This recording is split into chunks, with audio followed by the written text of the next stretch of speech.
hi YouTube. This is Speaker Day, long time coming. These are my Celestion speakers. I can't remember the brand, the model number, doesn't really matter. They're about 15 years old. They cost me about £300 at the time, from Richer Sounds, and they were not bad, they were okay. But I'm in something of an upgrade path. So, just here we have a tweeter that's probably equally old actually, but much better than the original one. The original was an aluminium dome tweeter, quite small, in a nice looking, plastic housing, which is what these two screw holes are to deal with. At the moment this one's just held in with blue tack because this is temporary, but it will be held in by silicon sealant, so I'll get a really nice seal on that. So this appears to be about an inch. I think it's a silk dome as best I can see through the grill. This is, I think, a Dayton Audio. Cost me about £35, no, 50 something, £53 from a European company. I could only buy two without hitting the new European tax. If I'd gone over £135 including shipping, I would have had to pay VAT on the import, so I ended up just buying two for now. These are a paper cone, and interestingly the centre component is separate from the central cover part. So I don't know if you can see that getting longer, whereas on the original Celestion driver,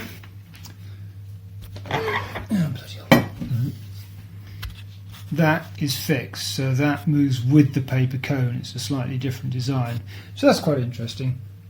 It took me a while to find something that would actually fit in this hole,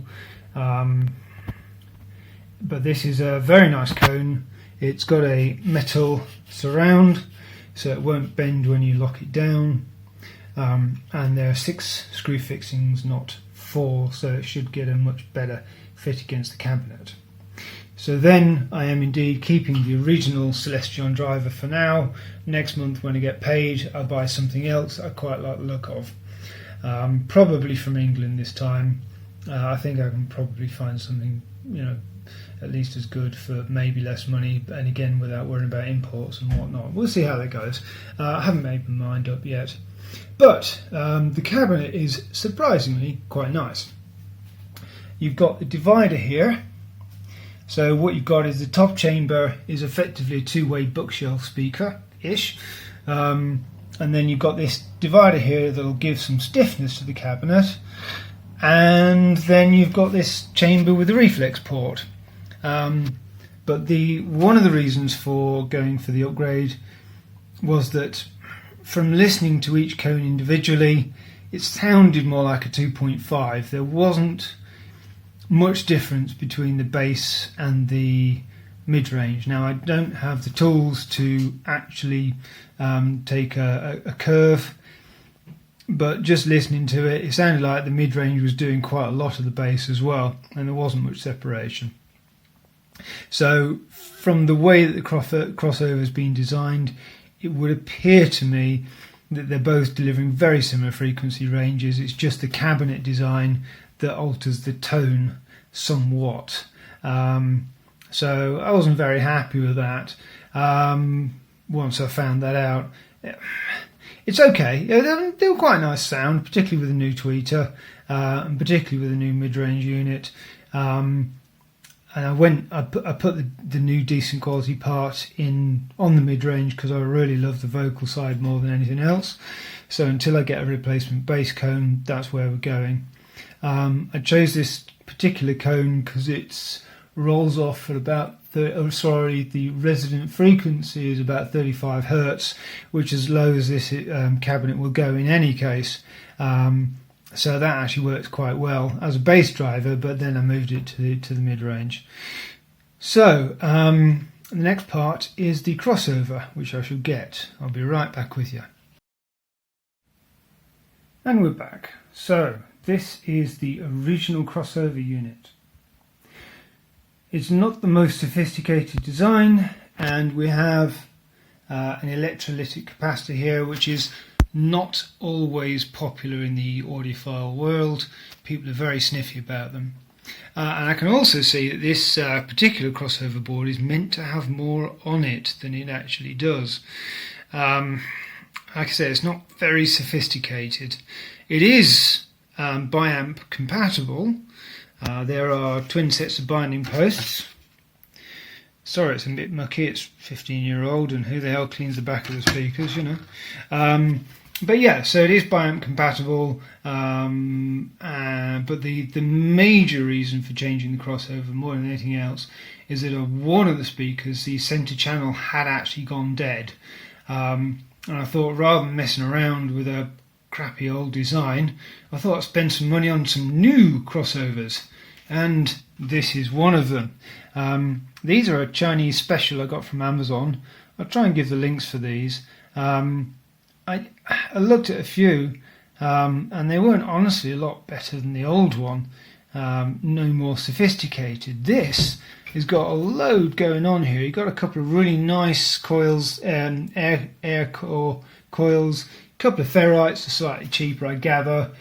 I don't know a lot about this, but what else? But it's absolutely jam-packed with capacitors everywhere. There's a couple there. There's some big ones here. Ta-da! So there's a lot going on. And it's a true three-way design, as best I can tell. You've got some really nice cooling on these sandcasted resistors. So the one complaint I would have about this particular crossover is that the packaging is rubbish.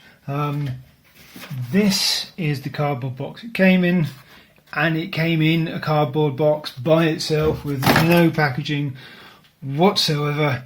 The net result being that a few of these capacitors here have, on the other one, become deglued from the board, so I've got to sort that out. And in actual fact, one of these junctions, this one, wasn't even soldered on, so that's a definite minus point. But, you know, the other issue I've got with this is there is something of a size difference between these two units, and it is not physically possible to get this crossover into this cabinet.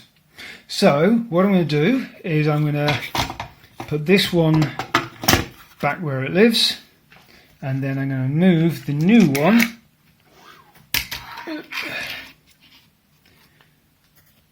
just there and screw it on the back. That's fine, I don't care. It doesn't have to look pretty, nobody will see it. So, and I suppose it'll keep nice and cool because it's in free air, so that's not bad. The other interesting thing with the design here is you've got quite a few switches for changing the behaviour. So you can, as far as I can tell, boost the treble and alter the cutoff frequency or possibly the bass boost. I've had a play with these whilst the cones are outside of the cabinet. They don't make a lot of difference, quite honestly, but maybe when they're in the cabinet I'll have another play and maybe I'll see more effect from those. You've got quite nice gold-plated screw terminals. They do wiggle a bit, but as long as you hold them whilst you screw them up, they're fine. So, but this, as you can see, is a very much more complex crossover circuit than the old one was, and the back of it, I mean, the solder works. There's a lot of it, you know. So yeah, I'm pretty pleased with these. They're a hell of an upgrade, I think, from the originals. The other thing I've done as well, I've actually upgraded the cables. So you find with speakers that the stuff that they give you, the stuff that goes inside the cabinet that nobody ever sees, it's not always the greatest quality. So I've got this rather nice multi-strand cable, quite a lot thicker than standard, so that'll give a really good signal path. And the other thing that I've done is where I'll just put this down over here somewhere, where the cables come into the cabinet, I can't really show you. I'm just basically wrapping the cables with the foam that's in the cabinet in order that they'll stop them flapping about. And that's basically where we're at. So the other thing I've done finally is I've put Solbethane feet on. I know speakers are usually got spikes on them, but my experience is that all that happens there is it just drives the bass into the void below my floor. I've got a suspended floor, and you get a hell of a boom from the chamber below the floor. And I've found that Solbethane actually works better it's designed to isolate. And I found that to be really quite good. I get a bit more, bass isolation from the speaker. So they're decent sized domes. They really do the job. They'll take the weight, they're nice and squishy, they'll damp out all the vibrations, and the idea is that they're going to stop it vibrating into the floor, and then up the stand into my turntable. I really want to stop and completely decouple the speakers from the suspended floor. That's the idea. So yeah, that's where I'm at. I've already done one. Sounds pretty good. It's not leaps and bounds. This sort of thing never usually is, unless you're spending a bajillion pounds.